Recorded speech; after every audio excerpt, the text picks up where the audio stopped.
Welcome to the Winged Wheel Podcast. Here to talk all things hockey are your hosts, Brad Crisco, Ryan Hanna, and Evan Lobsinger.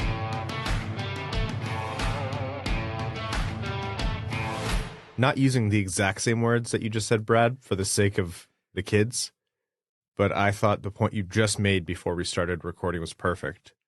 We are starting 2024 or finishing 2023 the same way we started 2023. Miserable. Anyways, Merry Christmas. Happy holidays. How were your respective breaks? Did Santa treat you well? No. Don't say that. Poor Catherine. She didn't get me anything. We don't do gifts. Yeah, same. Kids got lots. They were happy. I got nothing. Everybody got sick. It was a typical Christmas with kids. That's good. As long as the kids are happy. Oh, yeah, they were over the moon.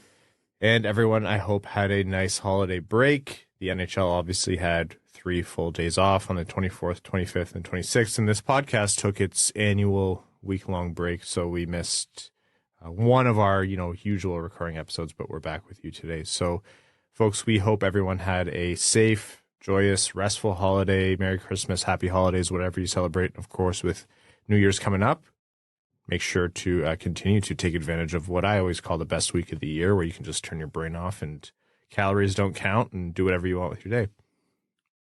On the opposite end of that happiness spectrum, the Detroit Red Wings played some games since the last time we spoke. And also turned their brain off. They were just a week ahead of you, Ryan. That's a good way to put it, Evan. Folks, welcome to the Winged Wheel Podcast, here to wrap up 2023 and talk about all things Detroit Red Wings, the world of the NHL, and lots more. I am one of your hosts, Ryan Hanna. I'm Brad Crisco. And I'm Evan. On this episode of the Winged Wheel Podcast, we're going to be talking about the 3 games the Red Wings have played since the last time we spoke. Home game against Philly, and then the 2 road games, one against New Jersey, and then on the other side of the break, which just happened last night, a 6-3 loss to Minnesota.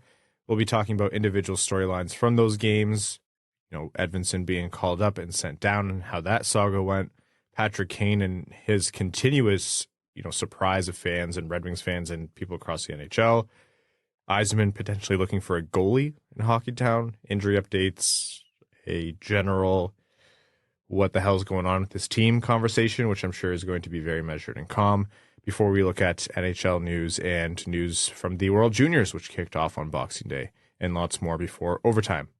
Before all that, I first want to let you know this episode of the Winged Wheel Podcast is proudly brought to you by Labatt Blue Light. Created in 1983, this premium light Canadian Pilsner is a delicately balanced beer brewed with Cascade hops and a blend of malt. It's fresh, crisp, and brewed to the highest quality standards. There's a little bit of Canadian kindness in every sip of Labatt Blue Light. How did it get in there? They're Canadian. That's how. You can spread the love yourself by sharing a Labatt. So head to the link in the description of this episode or the one you see on your screen to find Labatt in stores near you today. You must be 21 or older, and as always, enjoy responsibly. And one other quick note, if you want to help support the Winged Wheel Podcast, consider supporting us on Patreon, patreon.com/Winged Wheel Podcast.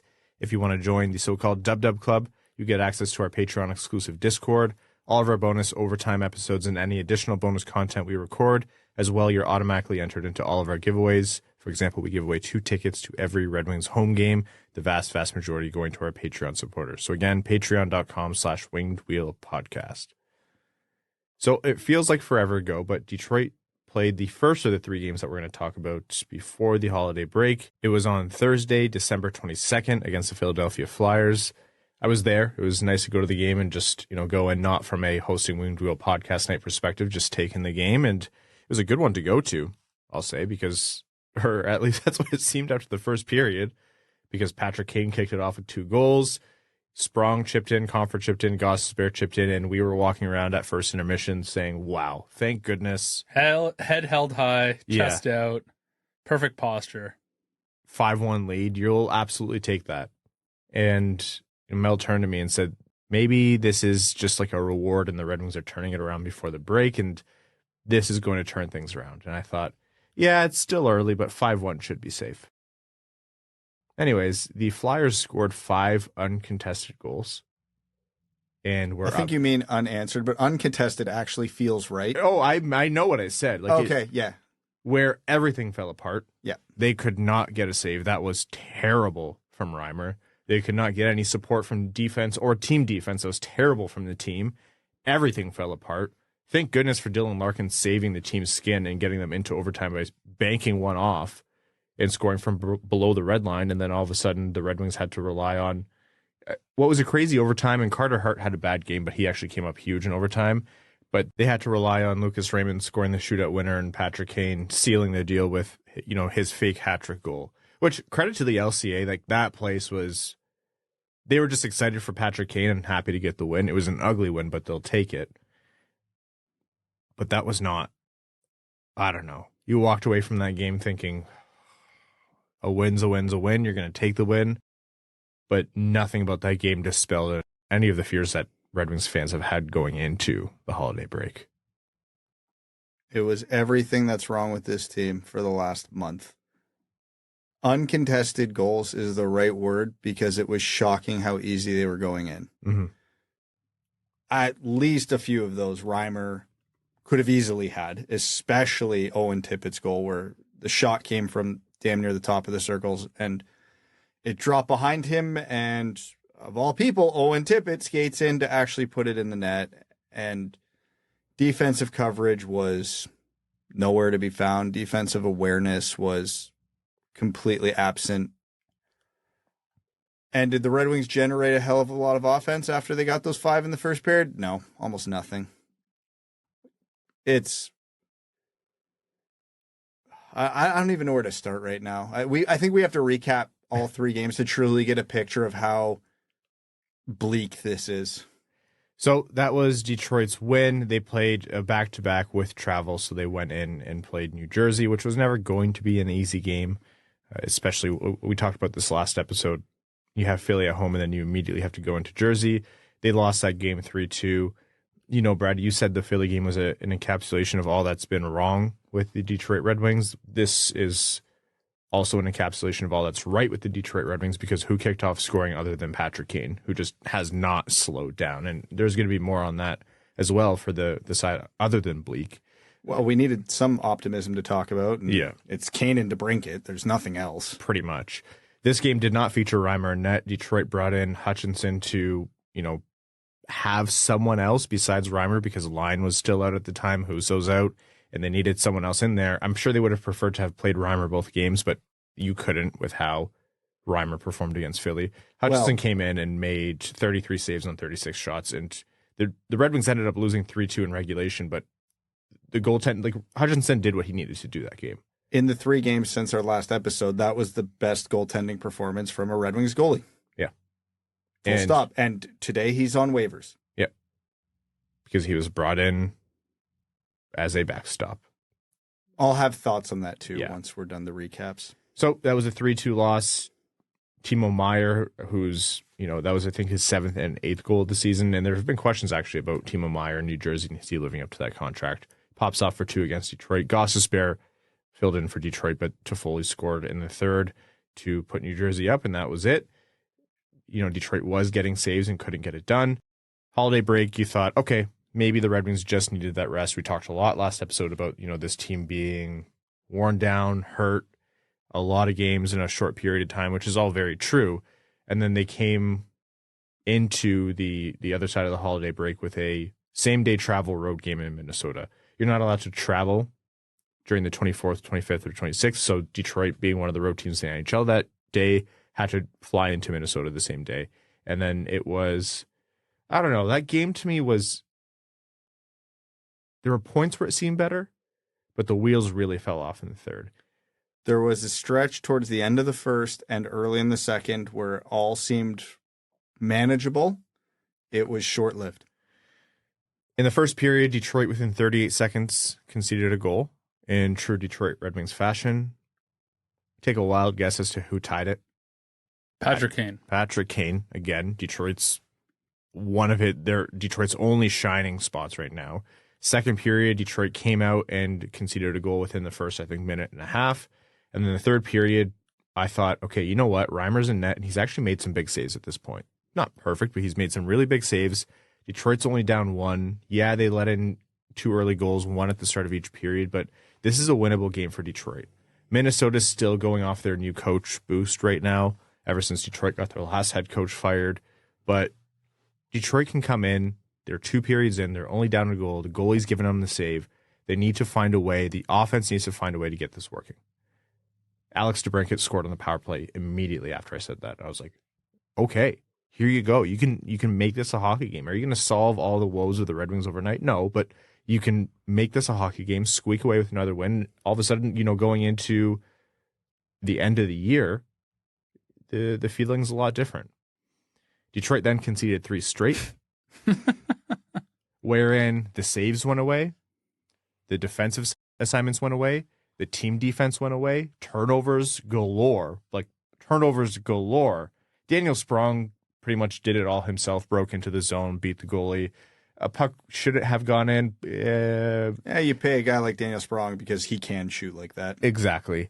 And then it was only a 2-goal game again, but that was it. Kaprizov scored to make it 6-3, and that was that. And, it was another one of those games for the Detroit Red Wings where it wasn't completely out of reach the entire time, but the wheels fell off in a way where by the end of the game, it feels like it never was within reach, I had to watch the Minnesota feed of the game, and the Minnesota announcer, one of the first things he brought up early in the game was Minnesota had 4 one-on-one point blank chances with Reimer in the first 4 minutes of the game, and he's not sure he's ever seen that. So if you want to know how prepared the Red Wings were for that game after 3 days rest. That's what I was going to say, is this game could have hit double digits, but for Minnesota, sure, Reimer didn't have it at the end of the day, gave up 6 goals, but he made some really, really big saves, and the Red Wings were hanging into that game simply because of those saves he was making. You have Detroit's worst defenseman constantly playing like Detroit's worst defenseman. You have Detroit's best defenseman either having a bad game or they're so bogged down in the hardest minutes that you can possibly have to protect the rest of your defensive core, which is what Seider and Walman, that's the case with them 99% of the time. That chart today was shocking. Yeah. And then you have players either making characteristic or uncharacteristic turnovers or missing defensive assignments.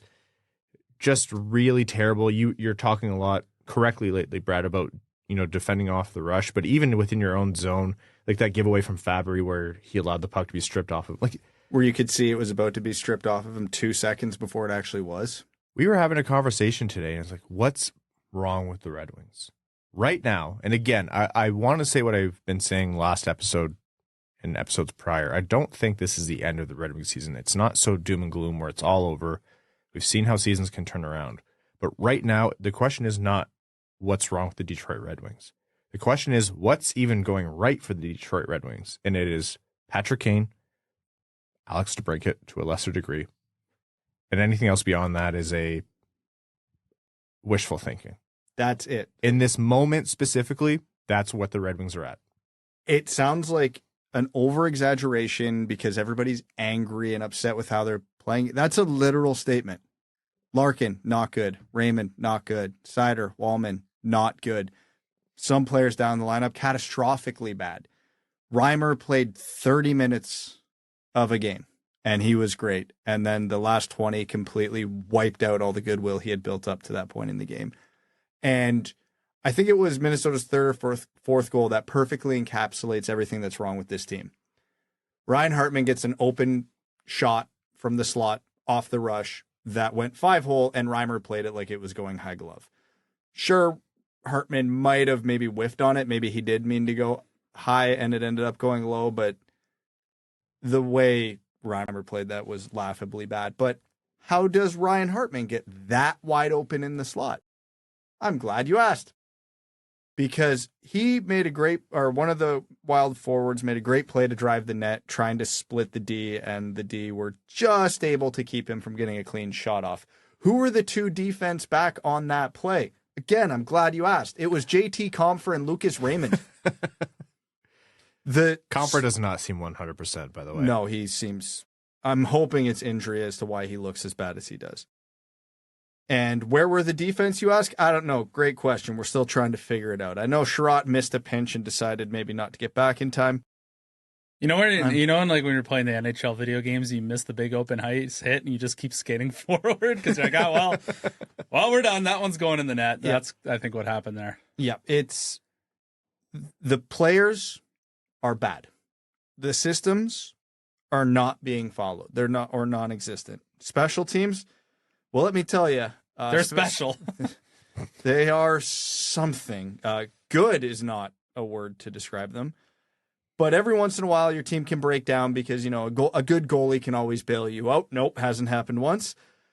I'm at a complete loss. This is going to be Derek Lalonde's biggest test as to how good of an NHL coach he can be because the wheels have completely come off and he has to fix everything. It's easy to look at this and go, can't get a save, can't win, which is true. It's super easy to look at their coverage off the cycle, off the rush and go, well, they're getting a ton of open shots. What do you want to do there? You're absolutely right. You can look at them in the offensive zone when Patrick Kane and Alex DeBrincat are not on the ice. Just kidding. When they're not on the ice, they don't get in the offensive zone. There's no offense being generated outside of two players. There is nothing resembling a defensive structure right now. And every shot that looks like it could go in the net is generally going in the net. This is as bad of a stretch as I think we've seen the Red Wings play in this rebuild.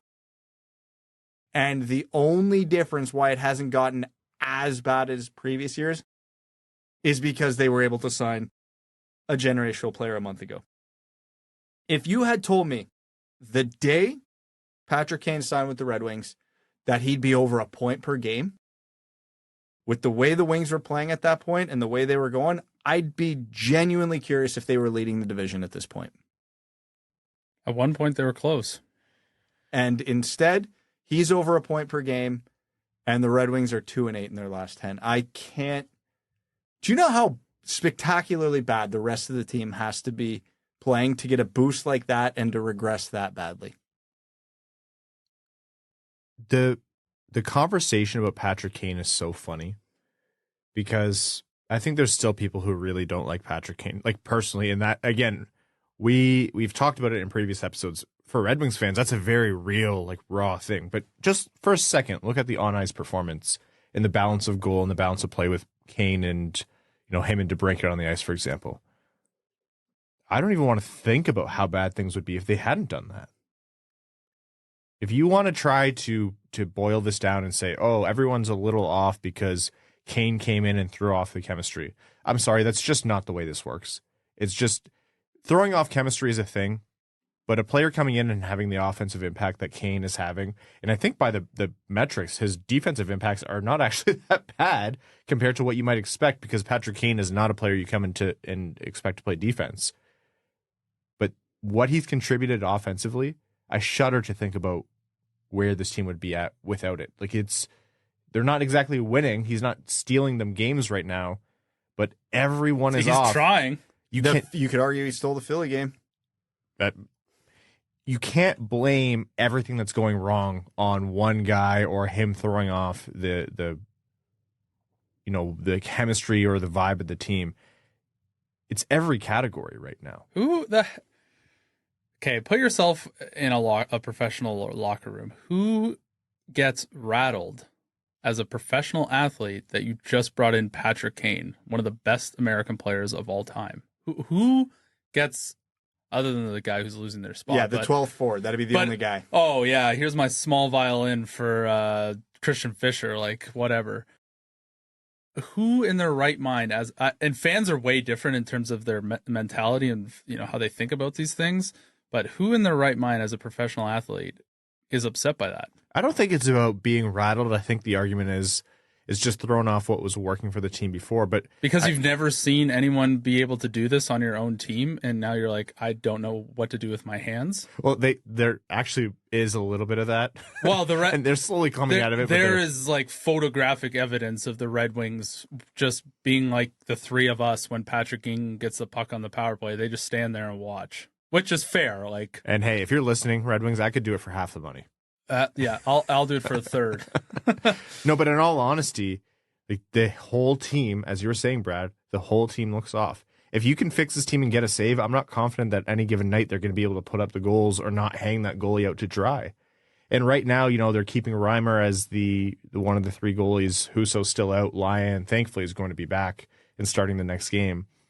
That doesn't mean anything, though. Reimer is just not it. They tried. He is who thought Reimer was going to be the saving grace? Not the saving grace, but just consistent enough where you can have him as a backup.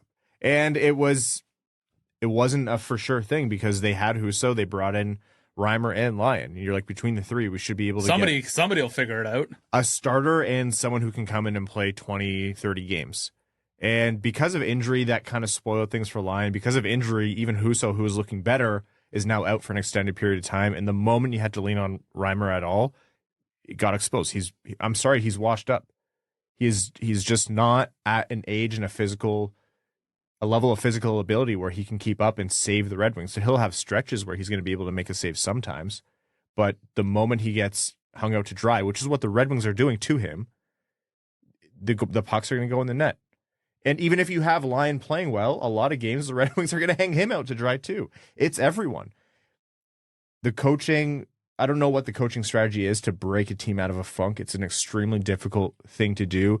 Every year across every major sport, you have teams who do this where they are just not playing like themselves. And the question now for the Red Wings is, what was more themselves? October, November, or what they're playing like right now?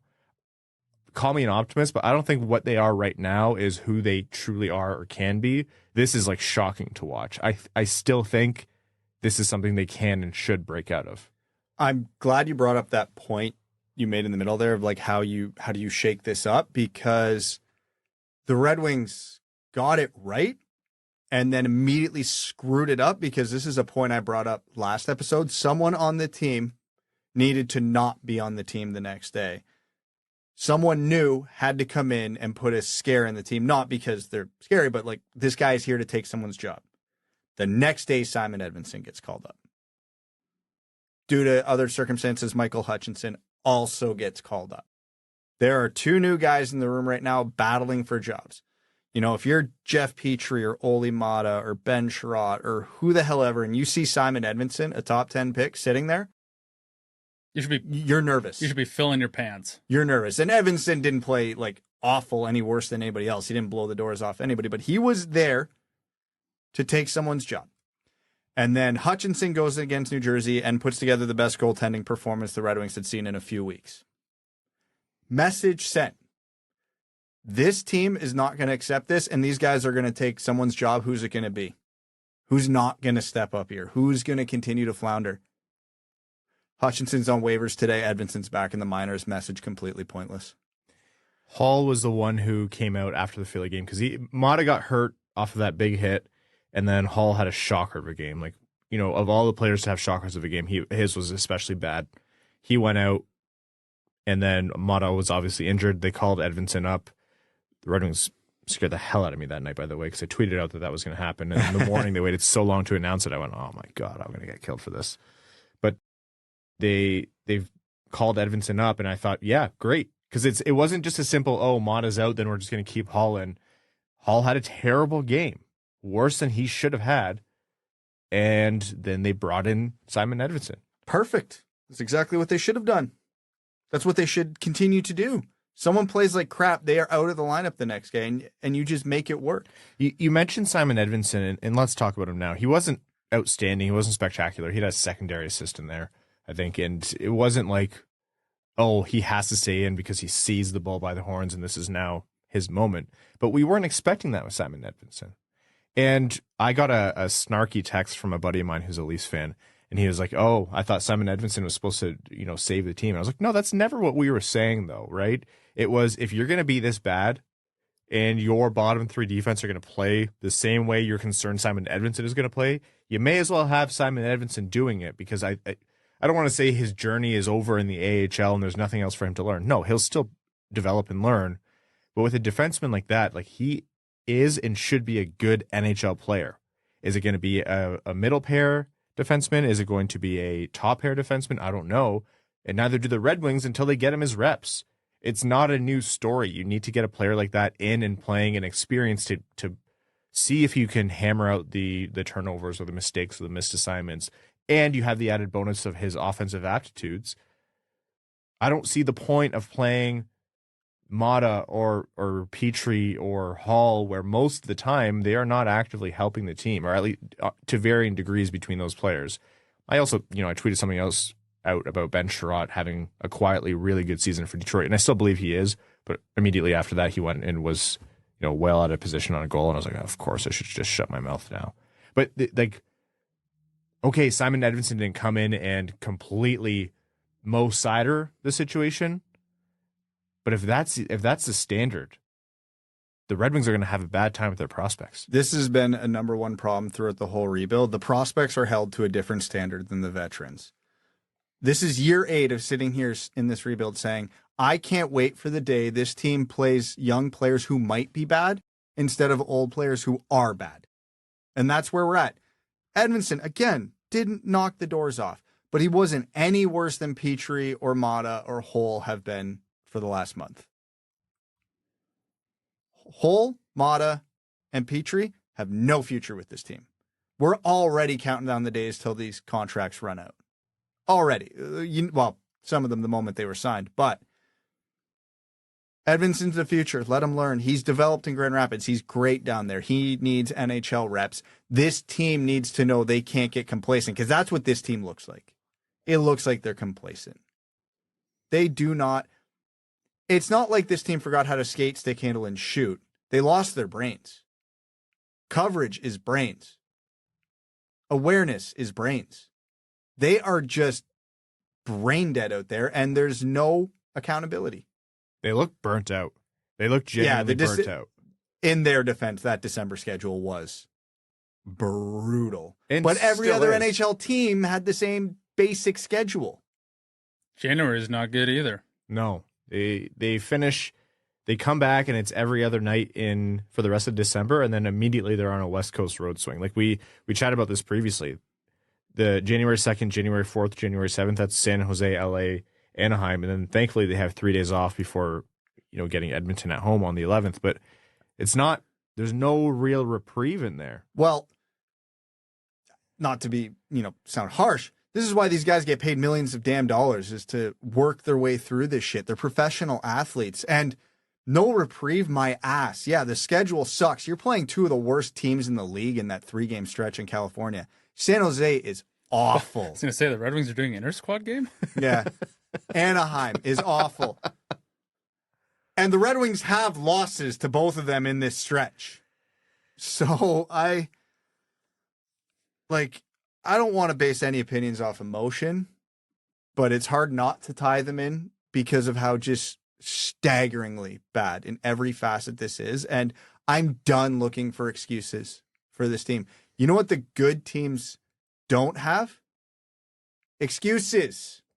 Well, you're either good or you're bad. Well, a good, representation of that is Devon Taves the other day comes out and says, oh, there's guys on our team who think they're playing well, but in reality they're actually shit and they need to get their act together. Those are the things you want to be hearing. You want to be hearing, guys subtly, I don't know. He didn't name names, so I'll say it's a subtly calling out people, but that's what you want to see out of the leadership group in on your team is, everybody holding each other accountable for good and bad. And I just don't. I don't see it on the Red Wings right now at all levels. No one's absolved from the 2-8 performance we've been watching over the past 10 games. Nope. PK sucks. Same PK units are trotted out. Power play sucks. Same power play units are trotted out. 4 lines rolling. 3 of them not contributing.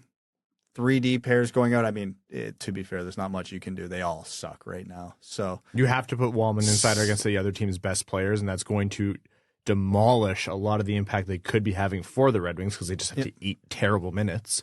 At this point, who cares? Put the top, line from the other team out there against like Sherratt, Gostisbehere, Hull. I don't care because Walman and Seider aren't doing it. They're burnt out. They're dying. Their impacts are being lessened. Like the quality of competition chart, I think it was Prashant shared it today. Like they are number 1 in the league for difficulty by a mile. There is no D pairing in the NHL getting overworked as much as them, which is just a statement as to how bad the bottom two pairs on this team are, that Newsy has to shelter them that religiously. I'm not going to get into the whole big overarching if they're going to problems get with this franchise and the rebuild, but like this is one of them. If that D pairing is going to get worked the same amount as another D pairing, why don't they just, you got 41 home games, the same amount as everybody else. Put Walman and Seider out there against a second or third line. Schrott and Hull were brought in as shutdown D. Screw it. Put them out against Crosby, McDavid, whatever. Then maybe Seider and Walman start putting up some points. If the Red Wings are gonna, if that top pairing is gonna get shelled just the same as everybody else, you got to get them away from those hard matchups. At least a little bit less. Like you got to give them some opportunities to have some offensive start times and generate some offense. It's almost discombobulating the breadth of what's going wrong for the Red Wings right now. Like I'm trying to, maintain some structure and say, let's talk about this specific point. But let's look at one of the lines who I think had a terrible game last night. Fabbri, Compher, Raymond. 3 players who, by and large, have been really, really, really good for Detroit this season. They looked god-awful. And there's some microcosms of what's going on for the Red Wings, or what's going wrong for the Red Wings in that line specifically. Like Compher is a great player. I think before his injury was one of Detroit's best players. And I would bet anything that he's playing a little banged up right now, and he really hasn't found his footing since returning. And that's so much of this team. Yeah, they're exhausted. Yeah, they can't get a save. Yeah, they're hurt. But you also watch what this team was doing before, and you point to what Brad said earlier, which is every team in the NHL goes through this. Like, this isn't special. We're going to see this again, probably this season. I still think they can and will be better than this. Like this, it's almost illogically bad. Not just the results, but how they're playing on the ice. Like I just can't think that they're not going to break out of this. It's a wonderful thing that Patrick Kane is coming in and so far staying healthy, knock on wood. And it's a great thing that Patrick Kane is producing as much as he is. Is it a good thing that he's Detroit's best player? Yes and no, because I don't think he should be. He absolutely is right now, and it's not particularly close. There should be somebody running in second, trying to catch him. Larkin, Seider, undoubtedly, DeBrincat, Raymond. Like DeBrincat's making an effort of it. Yeah. Unfortunately, Patrick Kane just passes him the puck, so he keeps himself kind of ahead in the race. Hey, at least one of the other 4 guys on the ice is getting open when Patrick Kane has the puck. And the argument is, but Kane is only playing offense. I'm like, yeah, the rest of the team's not exactly playing defense, so what's the argument there? Like, this team is just, I hope I'm right in saying they're playing unsustainably poorly right now. The optimist in me says they'll break out of this. We've seen a lot of bad NHL teams, not just the Red Wings, over the past 8 years we've been doing the podcast, almost 9. I would say it's unsustainable as well, because just look at their structure. It's so, the fact that I use the word structure is far too complimentary. There's no structure. So yes, I think if they can return to some form of, because even the bad teams in the NHL can play the most like an easy man-on-man system. Like if the Red Wings can get back to any semblance of structure, I think they can at least, make it more of a coin flip. Well, you two are absolutely right. Of course this isn't sustainable. Yeah. Look at the camera when you say that. Yeah, there's just one key part you guys are leaving out, which is this is absolutely unsustainable, but how long this lasts determines whether or not they make the playoffs. They're firmly in the we are doing damage territory now. They're bottom 10 in the NHL. They have a week or two to climb out of this, or we're talking about how many of the pending UFAs are they selling at the deadline. Well, I mean, that's not an unfair conversation to have right now. I mean, yes, it's extremely reactionary, and it depends how, long your frame of reference is for that, but that's a totally fair conversation to have when you're down in the dumps. And we're a podcast, so part of our obligation is to be reactionary. So I don't, but I think everyone who knows could be sold, it is very obvious. There's no problem. Like there's no problem with any Red Wings fan right now saying, yeah, I'm not happy with the way this team is playing. If they were playing incredible and it was just the goaltending, I'd say it sucks, and I would hope Yzerman can find a solution to that, but you have 3 goalies, and between the 2 of them, you should have been able to get a save. But, you're losing 7-6 every night. The Red Wings haven't won a game when they've scored 3 or less goals this whole year. That's staggering. But to my point about the goalie, it's not just that. Fans were displeased. They're very right to be displeased. I think people who say, this is unsustainably bad, and if we are just patient, you'll see the team come back to form. I tend to think those people would be correct to some degree, but that doesn't mean that the fan base should be happy with this, especially because you saw the form they had earlier this year, and you're both very correct. This is a real phase of the year where you're doing serious damage to not just all the good work and the run good you had early on in the year, but even your sustained overall, generally positive play that was indicative of who you are as a team. This team, you're fighting to stay relevant to even get back into the playoff conversation later on. It's no longer about hanging on to your playoff spot. You're fighting to not have to sell Gostisbehere. You're fighting to not have to, have a conversation with Patrick Kane of, hey, are you going to sign, or, do you want to waive your clause so we can trade you because teams now believe in what you can do? This is going to move you in different directions. And from a business standpoint, it doesn't matter if he says he doesn't care or not.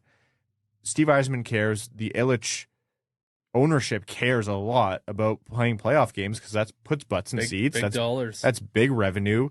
And it's good for the team and it's good for the fans too. Detroit fans, thank goodness for the Lions, which I can't believe is a real thing I'm saying out loud into a microphone. Tough days at the LCA for the multi-professional sports teams there. My God. If the Red Wings can squeak into a playoff spot, that's genuinely good for everyone involved. I know are they cup contenders? Probably not. Almost definitely not. But it still is a net positive, and it's a win for the team, for the city, for the fan base. And the Red Wings care about that. So yeah, they're going to have to scramble and find a way. You know who was absolutely ass in January? The St. Louis Blues. And then they decided, you know what, we're going to win the Stanley Cup, and they did. So not all hope is lost. Is that your prediction? The Red Wings win the Cup? Yeah, I had Detroit 7th in the division in my season preview, but now I'm changing it to Stanley Cup champions. So I was curious to see how much damage they did. I pulled up the standings here. So currently the Red Wings are 3 points out of a wild card spot, which on its face doesn't seem too bad this time of year. But here's the thing. There's 4 teams ahead of them for that 8th seed. So they have to leapfrog 4 teams. And they have less games played. And of those 4 teams, 3 of them have games in hand on Detroit. And Montreal has 2 games in hand and are a point back. Yeah, they have a better points percentage. So essentially, Detroit has to leapfrog 5 teams to get into that playoff spot. They could play at their October-November pace for the rest of the season from this point on and still miss. I don't know the exact math off the top of my head, but my gut's telling me that math probably still has them outside of the playoffs. They're going to need to play as good, if not better, than they did before for the rest of the season all the way into April. Because, again, it's not just making up points. They have to outpace Montreal, Pittsburgh, New Jersey, Tampa Bay, and Washington to get into that final wildcard playoff spot. Well, upcoming, the Red Wings have, both at home, Nashville on the 29th at 7 p.m. Eastern, and then on Sunday they have a 5 p.m. game, New Year's Eve, against the Boston Bruins. That's also at home. We'll be back with you on Monday. We'll not going to be recording on New Year's Eve, and we're going to be taking the mornings on New Year's Day to recover, but by Monday night you'll have our next episode, and then after that is the Red Wings West Coast road trip. So they're going to have to figure this out. And fast. Speaking of figuring out, something that I've been hearing, I don't really have a lot of notion of the names, and it's not really a unique thing across the league, but I do believe that the Red Wings are calling around looking for a potential trade in net. Very obviously what they have in terms of Lyon, Husso, and Reimer doesn't inspire confidence that the team is able to hang on to those guys and do what Brad just said they're going to have to do to get back into a playoff spot. Lyon was good. We'll see how he is after getting back from injury. Husso, by and large, bad this year, but he was getting better before getting hurt. Reimer, started with some good results, but then has been... That was like 3 games. Bad ever since. They're looking for a solution in net, but they're not the only team. And what a twist of fates where Detroit hung on to 3 goalies in hopes of, A, settling into two of them, and B, dealing the third. And now are one of the teams looking for a solution in net, which is going to be hard to do. Because what do? Do you look for a guy who's like Alex Lyon and you bring him in and hope that he can at least be a consistent half starter or backup? Do you try to make a blockbuster for, a Gibson type? Like, what do you do here? I have zero interest in a short-term stopgap because you're just playing the same roulette that they played this year with the three that they have. And yeah, the injury sucks. I actually feel like Alex Lyon hasn't got a fair shake this year because he's been mostly good. However, if you go out and you trade for another journeyman, you're going to get the same results. Yeah, you might get a couple good games. I am fully on board if the Red Wings want to hunt around for a longer term solution. I don't know if John Gibson is the right answer here. Why didn't we sign Jonathan Quick? Well, because he was terrible before that. Yeah, and you put him in behind one of the best teams in the league, and all of a sudden he improves. Shocking, I know. I don't see the solutions out there. I don't know what. This almost feels panicky. And for good reason, this was a year they should be competing for the playoffs, and they did not find a solution yet.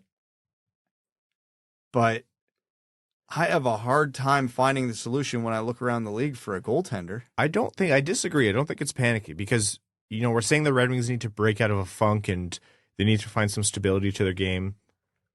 If you are not solid in net, it is a very tall ask to have the rest of your team play with confidence. And we know that because we've watched the Detroit Red Wings for the last 9 years.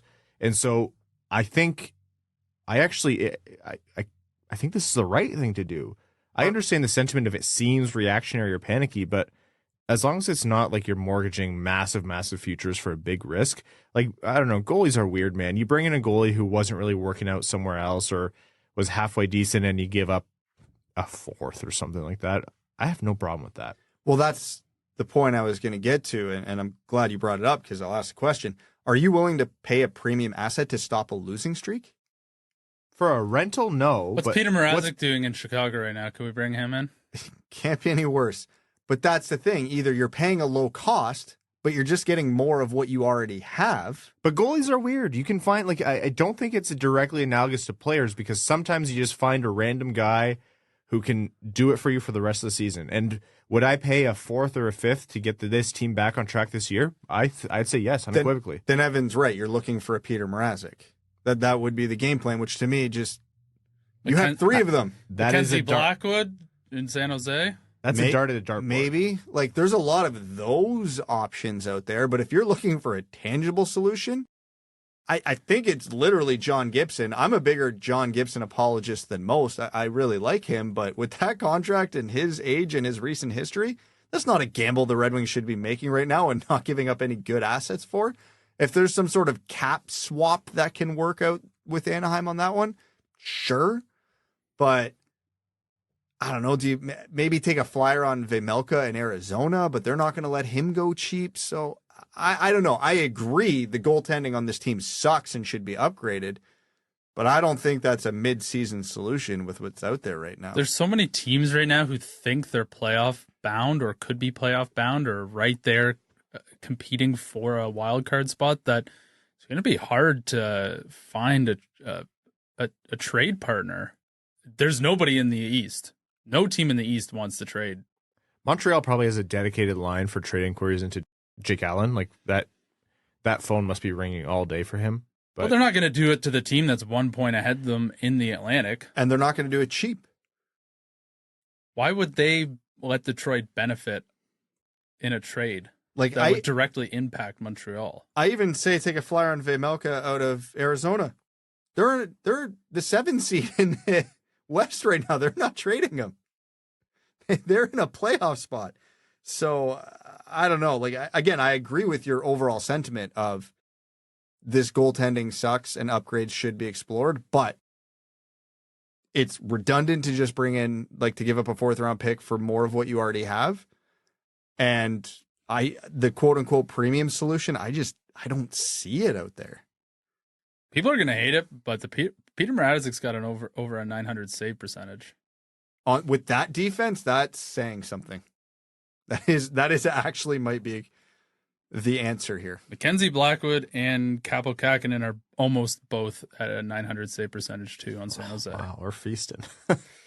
I'm scraping the bottom of the barrel right now. Here's the thing, it is notable that the Red Wings may be looking for a goalie solution, so I don't want to minimize something that I brought up, but we've known for a long time in the NHL, goalie trades are hard to make and weird, and 95% of the time when a team is looking to make a trade for a goalie, it just doesn't materialize. The valuations of them are weird. Brad's correct, teams are reluctant to let go of goalies who are promising for a minimum return. Otherwise, what's the point in doing it?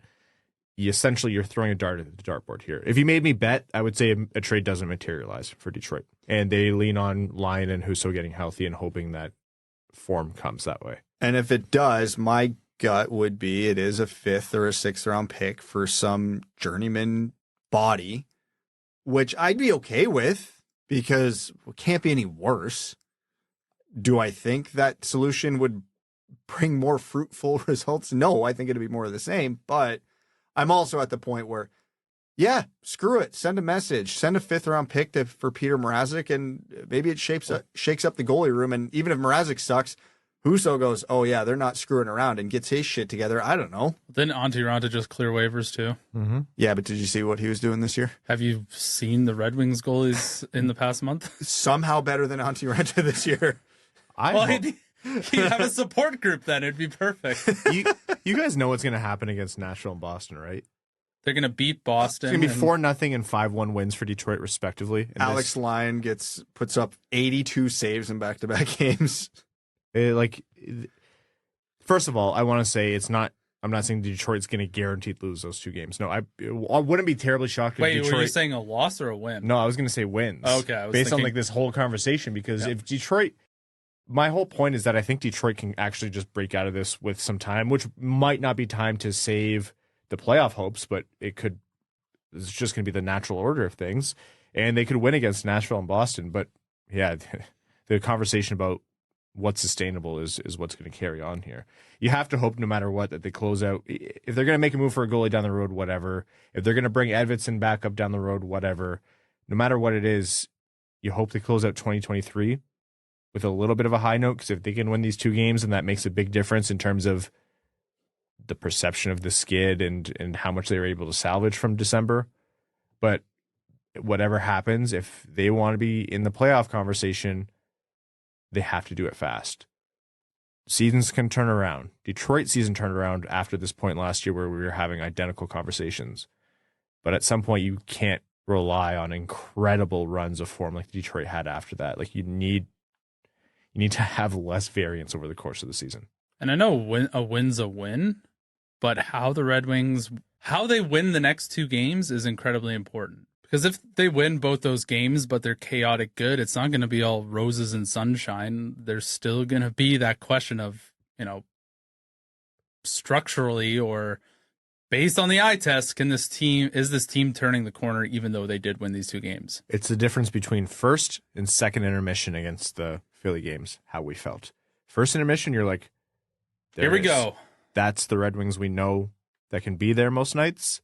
And it doesn't make the rest of December okay, but you're like, shit happens. Injuries happen, rough dips happen, tough schedule happens, but that's still there. And by the end of the Philly game, you're walking out pumped up because, everyone was singing Don't Stop Believing and throwing their hats, even though it wasn't a real hat trick, and appreciating Patrick Kane. And yeah, they got the 2 points, but I looked at the New Jersey game the next day and I thought, losing both the games to finish out the month will obviously be hugely damaging as well. But if they're close games and they're in that'll at least make me feel better. It's all about how these next games get played. Are you saying it's all about the process? Yeah, how are we feeling if they beat Nashville 4-1 but get outshot 16-42? I mean, dudes rock. Right now, I will say, thank God the Red Wings got that win, but I'm not impressed in the way they did it. I'll be like, they got Hellebuck in a week, and this is how they've turned around their goaltending problem. It's so funny because after this point last year, I just remember, basically we got fed a bit in terms of the negativity in December. And I thought, yeah, we probably had a lesson to learn there about talking a little bit more about overall season perspective. And I think we did that today, where it's like, don't phone in the season and not all hope is lost. And the color hasn't drained from the Red Wings' lives, but it's just fun. It's like Groundhog Day. Here we are again. December, and it's all doom and gloom. We said this, I think, on November 30th. I went, here we go. Here's December. Here's the usual. And I was kidding, but then I guess I wasn't. Until you weren't. You were kidding until you weren't. Anyways, that's the Red Wings for the last time in 2023. Here's hoping we don't see you again for the same conversation next year. Let's talk about the rest of the NHL and also international hockey. Let's start with the NHL, though. Connor Bedard has arrived, yeah? Oh, my God. I love Connor Bedard so much, and I still hate so much that he's a Chicago Blackhawk. It's the worst thing in the world. He even got ESPN to post something to their Instagram about him. No way. About hockey. Yep. Oh, my. Like their main ESPN. Main ESPN posted to Instagram about the NHL. That's how you know it's a big deal. The NHL, I will say, I've been impressed with how they've pushed forward in a way that's probably annoying to a lot of already hardcore hockey fans. Like, you think of us and you're like, there's other players in the league. Like, my God, not every conversation needs to be a Connor Bedard shoehorn. But you do that, and all of a sudden when Connor Bedard pulls off a Michigan and pulls off a sick OT winner and shoots in a way where seemingly no one else in the world can shoot the puck, you now have people who are casual viewers of hockey, or not even viewers of hockey. They see that content on ESPN. They've heard the name before, and you see comments like, hey, I don't watch hockey at all, but this Connor Bedard guy seems like he's really sick, or like he's the best player in the world, or whatever. And do they have any idea of like anything else about the game? No, but this is literally what growing the game looks like. I've been impressed with the NHL. I've been impressed with Connor Bedard. You're right, Brad. It breaks your heart that he's a Chicago Blackhawk. That kid is a special talent, man. Just watch any one of his goals in slow-mo. Even in slow-mo, you're like, the puck is not meant to be going that direction. That does not make sense with how he loaded the puck and fired it all within like a femtosecond. And somehow that wasn't even the best Michigan that night. No.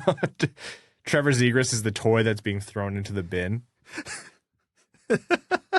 Oh, how the turntables. Trevor Zegras is no longer the pretty boy poster child. Trevor Zegras no longer best friend. Connor Bedard now new best friend. Like, just think of how ridiculous Connor Bedard is. That Trevor Zegras scores arguably the goal of the year where he does the Michigan, but he just picks it up on the toe of his stick because he's bored. And then the camera immediately pans to his girlfriend, who's maybe the most famous TikTok star on the planet, and Bedard's still story number one. Look, man, this is the future of the NHL. 2 Michigan goals in one night was hilarious to see, love it so much. I'm a big fan of, as a defenseman, I don't know if you guys know, I used to play defense. I'm a big fan of defensemen who just like hack you across the hands if you're going to try that. Or goalies who do the same. Those guys got to be careful. They're skilling it up too much out there. And I'm an even bigger fan of guys who can pull it off in your face. Do either of them play Philly anytime soon? Yeah, we'll find out quick. And then, yeah, Bedard and the OT winner, and just like he's finding his form. He knows how to find space a little bit more now. He's adjusted to the physicality of the game. Like every rookie has that period of time, and I hate to make the comparison, but like prime days or early days of LeBron James where you're watching him and you're like, oh, when he's on, you're wondering how other teams are going to stop him.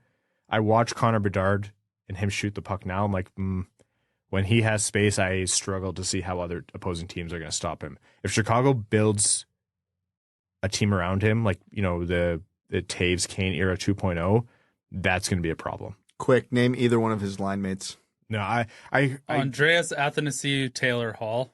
Taylor Hall's out for the season. So hurt. Athanasiou, I genuinely don't know if he's playing on that line, but now imagine Connor Bedard and Chicago gets him some proper line mates. Like Macklin Celebrini. Like, don't even joke about it. I know you know what's happening. I know, Ryan. I know. I just don't want to think about it until it happens. Okay, that's how much worse will it be if they get Yzerman and then Yzerman in Chicago? Even though it's completely different spelling, that makes me sick to my stomach. I mean, we're sitting here with Patrick Kane in Detroit, so I guess they kind of owe it to us. Can't wait till we get Connor Bedard when he's in his 30s. I don't say this lightly, and you guys know I don't say this lightly. Evan, this is the closest I've ever been to wanting to punch you in the face. Just hearing that. That is. Oh, you know it's going to happen. Poor story writing that we've been witnessing this year. It's lazy, it's cheap, and the hockey gods are going to do it. Yep. They gave us a little bit of meaningless positivity by giving us Kane, because what does that change in the end? Nothing. All right, they're going to put an Yzerman in Chicago. I didn't want to have this thought. I did not want to cross my head at any point in the season, but now that we've talked about it, do we want this to really go off the rails for Detroit so we could get another Yzerman? I don't think it's possible. That was going to be the other side of the coin. The same way I don't think it was possible for them to really be in the Bedard mix, I don't think it's possible with their team now. They're not going to suck like December for the rest of the year. But if they do, then you almost want Yzerman more than Celebrini at this point. Well, he is the most naturally gifted goal scorer in the draft. Anyhow. I hate it here. You want to have some conflicted fun? Watch Connor Bedard. Speaking of young players, the World Juniors kicked off on Boxing Day, and it kicked off with some really positive notes for the Red Wings and their prospects. Nate Danielson in that first game was named Canadian Player of the Game and looked like the best Canadian player on the ice. Goal and assist for 2 points in that game. Yeah, everybody was probably disappointed when they saw Danielson projected as the 2C or 3C for Team Canada and then ended up as fourth line right wing. That line's firing, though. My God, they are... They got a lot done with the 11 minutes, 13 minutes of ice they played, too. Yeah, not the most skilled line on Team Canada, but they were really good against Finland. Yeah, you see more of the form of Nate Danielson is a problem to play against, and that was very well on display. And they was creating offensive chances. There was one point where he had a great pass in front where he almost wasn't expecting it, and it could have had another goal in that tally too. He looked really good. The Finn knocked it away from his stick at the last second. Otherwise, I think he might have had it. So that was Danielson. Trey Augustine, 2 wins already for the States, making a really case to be one of Detroit's more underappreciated and underrated prospects in the system. Axel Sandin Pellikka had a puck that got tipped in his first game, and he had an assist. Kevin Bicker has an assist. Germany had a big win, actually. Finland's had a tough week so far. They have, yeah, and very cool to see the German program continue to get better. Like, people are seeing them, and they're understanding that Germany as a hockey country is becoming more and more of a thing. So in Group A, the standings right now are Canada first, 2 wins, 6 points. Sweden tied, 2 wins, 6 points. Germany third, 1 win and 1 loss. They have 3 points. Finland, 2 losses. Latvia, 2 losses. And then in Group B, USA, Frank Nazar, man, he looks great. USA's that you see that team on paper, you're like, I have a hard time understanding how they could possibly lose. Stop talking up Chicago prospects, Ryan. It's been enough for one episode. I know.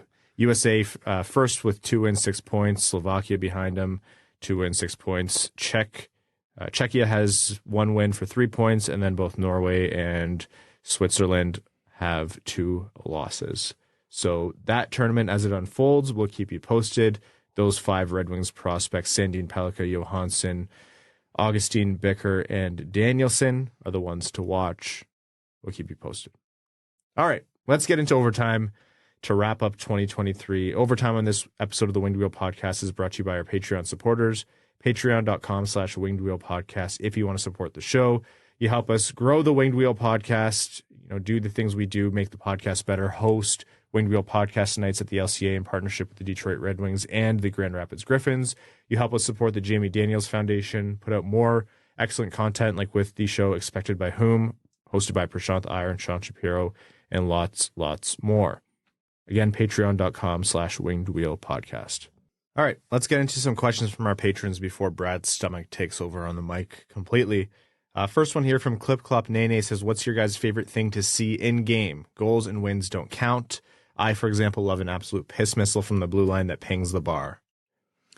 Oh, this is going to be a very specific answer, and thankfully we were able to live through it. And this is a very Detroit-specific thing. Kronwald. I was going to say the Kronwald big hit Just because the big hits are always good, but the way Kronwall set it up, you could see it coming for a good amount of time before he connected. So unless you're the winger swinging for the pass. Yeah, exactly. The underrated part of that is if you ever watch any of those hits with like a good ice level mic that happened to be on the broadcast, you can hear that player's team's bench just hollering. Heads! Yeah, they see it so far in advance, and if your head's down or you get a suicide pass, you're just never gonna see it. And yeah, that was I really miss seeing those. Seider does it a little bit, but he's not the same size player, first of all, but it's not exactly the same, and that's just they're different players. But the old school Kronwall hits. Yeah, that's a really good one. Joseph Barry says, "Are people blaming Newsy crazy for saying it's his fault?" He's certainly not absolved of all guilt. I think that's exactly right, Evan. I think you put him and the coaching staff in with the whole big lump of everyone, save for a couple people on any given night. One of their names is usually Patrick Kane.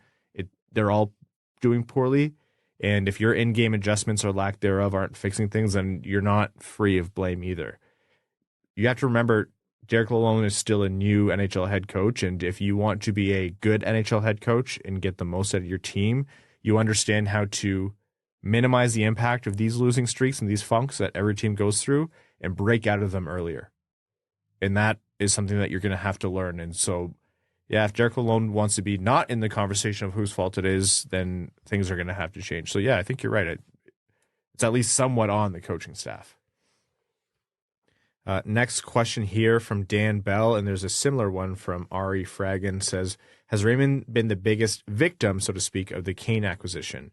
His time on ice has fallen, production has slowed, and he seems to not be clicking with his line. They were -4 against the Wild. Thanks, guys. And Ari says, I know Kane has been awesome, but has it been at the expense of Lucas Raymond? His game seems to have flattened out a bit, and he's been bouncing around lines with no real stability. Curious on what you guys think. Originally, Kane did not displace Raymond from Larkin's line, and then the team went in the shitter, and that's when Lalonde started mixing it up. So it wasn't like Kane got signed and Raymond got demoted. There was a gap where, because I forget what the second line was, because for a stretch there, when Kane got signed, they still ran Veleno, Larkin, Raymond as a top line because they were playing pretty good at the time. And then it was, I think, DeBrincat, Kane, whoever. That top line stopped producing anything. So that's when the shakeup happened. So yeah, he's the biggest victim, but he also didn't do himself any favors right out of the gate. Upernadian says, are the Wings one of those teams that have higher end talent but just can't seem to make it work? Kind of reminds me of like back in the day when the Yankees owner used to try to buy a World Series team and it just didn't seem to work. I hope not, because I feel this is a good team, but they can't seem to get it together. Keep it real, boys. Cheers. If we could buy an Alex Gonzalez right now, that'd be fantastic. I'll say that's not like the Red Wings being that archetype that's just not the case. They still need desperately more high-end talent. They need more high-end talent, and they need higher-end talent. Like, the way this team should be is that Seider and Larkin are their best players most nights. And you look at that on balance of teams who are like perennial playoff contenders or cup contenders, and that does not sniff what those teams have. It's not a knock on Larkin or Seider or Raymond or Kane or DeBrincat, but this is not a Yankees team. This is a team that has to be, if you add up all the different parts that make up the Detroit Red Wings, you're usually going to have to ask them to be greater than that sum. So, okay, next question here from Cody D says, if we somehow continue this fall and by some miracle get Celebrini, how good is he compared to other young players like Bedard or Jack Hughes? And how far does that move us forward in terms of expected team success? Thanks for the great year of content, guys. So if we're, obviously hindsight's always 20/20 and we know what these guys are now, but if we're talking about where Celebrini would be talent-wise going into the draft, Lafreniere tier. Like, he's not Matthews, McDavid, Bedard. Jack Hughes going into the draft, probably a good comparison too, to give an example of someone who actually panned out. I don't think Celebrini's ever going to be what Jack Hughes is now, but I don't think when Jack Hughes was drafted, people thought he would be even this good. But so if you remember the whatever relative hype levels were around Hughes and Lafreniere, that's about what Celebrini is, because I'd say he's a step up from Slavkovsky, Wright, and Power those years. So he's somewhere around there, I would say. I still like Lafreniere going in, even with Lafreniere finding form, like Lafreniere going in was supposed to be Jack Hughes level impact on the ice, if not more. Yeah, that's why I lumped lumped them together. Yeah, like it's such a marvel as to how that pick hasn't panned out that way. Some of it's on him, some of it I still maintain is on New York, but that one still blows my mind. Udalali says his team is in serious trouble and they better turn things around quick in January. Otherwise, all the hope of extending Gostisbehere and Kane will quickly turn into hope that they'll waive their no-trade clauses. Yeah, I'm already starting to piece together in my head what some of these pending UFAs could get at the deadline. A lot of that depends on what they want to do, and you haven't had any real indication one way or another. Gostisbehere has been good on more than one team now, so I would say he's maybe a little bit less likely to look at this and say, "Oh, I'm performing really well here, and so I don't want to, ruin that." But I don't know, man. You're still so early into the Patrick Kane experiment where you're regretting a 1-year deal, because I think knowing that injury history and the surgery history, that's kind of what you had to do. But you wonder about what Patrick Kane's going to think. He came to Detroit because he wanted to win. He liked the X's and O's he was hearing. There's some letters on the ice right now. They're not X's and O's. I can tell you that much. So that one it's a really good point. AJ Voss says, what was your favorite keep the streak alive at all costs acquisition? I personally liked 11 points in 27 games from Marek Zidlitsky in 2015 for a 2016 third-round pick that didn't turn into anything. Oh, yeah, the Zidlitsky hype train was off the charts. I remember that. That was fun. He was, like, one of our early episodes was a Marek Zidlitsky name pun. I still remember that.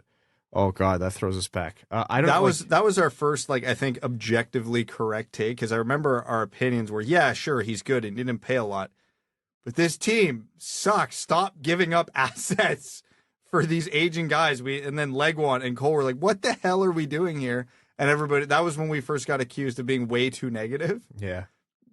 We were right. Why are you booing me? I'm right.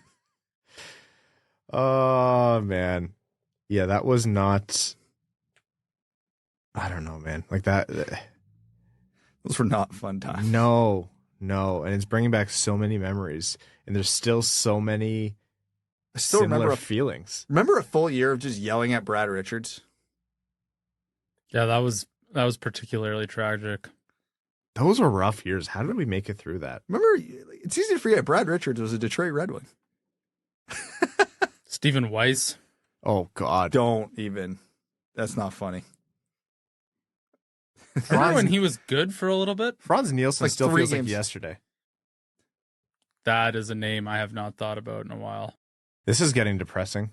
Let's wrap this up with a note of positivity. Folks, that's it for 2023. We're going to be back with you on New Year's Day, probably in the evening as we recover from everything going on. I hope everyone has a safe and happy New Year's celebration. Whatever you're doing, whether you're going to be like Brad and having a quiet night in or going out and partying, whatever it is. Hold on. Quiet night in. Have you met my kids? Well, what time will they go to bed? They're going to see the ball drop. They're lunatics. Yeah, see, that's on you for. They're actually putting Brad to bed early. Giving him a fake. They're doing the fake countdown with Brad. Last year was my record. Hank passed out a little before midnight. Mika just made it, but I was in bed. Everybody was in bed by 10 after 12. It was perfect. No matter where you are, have a safe and happy New Year. Thank you all so much for another year of tuning into the Winged Wheel podcast. We can't say enough how much we appreciate it. It means the world to us. In 2024, we hope that not just the Red Wings hockey, but the show itself will continue to get bigger and better. So for the last time this season, thank you all so much for tuning into the Winged Wheel podcast. We would like to thank Labatt Blue Light for sponsoring this episode. To all of our listeners, new and old, we appreciate you tuning in. To all of our patrons, we couldn't do it without you. Our name level supporters on Patreon: Arjun Shankar, Yves Bartels on behalf of the Sarah Grand Foundation, Aikfer, Samuel Soderholm, Raymond's Missing Tooth, Icon, Brad's Lord and Savior Bradley Cleveland, Glenn Brabham, Cronner's left knee, Ashley Van Conant, Sea Lion, Keenan O'Donohue, Yanni Burgers, Meals on Wheels, Matthew M. Rice, Admiral Matt S. of the Cheesebag Navy, Brad Shin Extension Baggins, Carl Brutanen Nanalewski, Carl Provy, Citizen High Five, Clip Clop Nene, Connor Scovey, Craig Kibble, Daddy Bettman Bucks, Denny's Gamer Girl, Derek Enstam, DJ Denton, Eric Shun, GOD Creatives, Give Blood, Fight Probert, Hockeytown Love, Hockeytown Matt, Hassam Al Qassem, Jay Gollum, Jacob Turner, Joel Miranda, Johnfer, Tomfer, Compher, Kalen Wood, King Tone, Marcus, Marlon Winchester, Matt K. Cannon Fodder, the Cheesebag Army, Matt McKay, Michael Udland, R.A., Red Feathered Desert Dogs, Ryan Hubbard, Scott Martin, Screen Lube, That's What I Appreciates About You, Walman's Elite Dancing D, Iser Plan Stan, General Andy Bohan of the Cheesebag Army,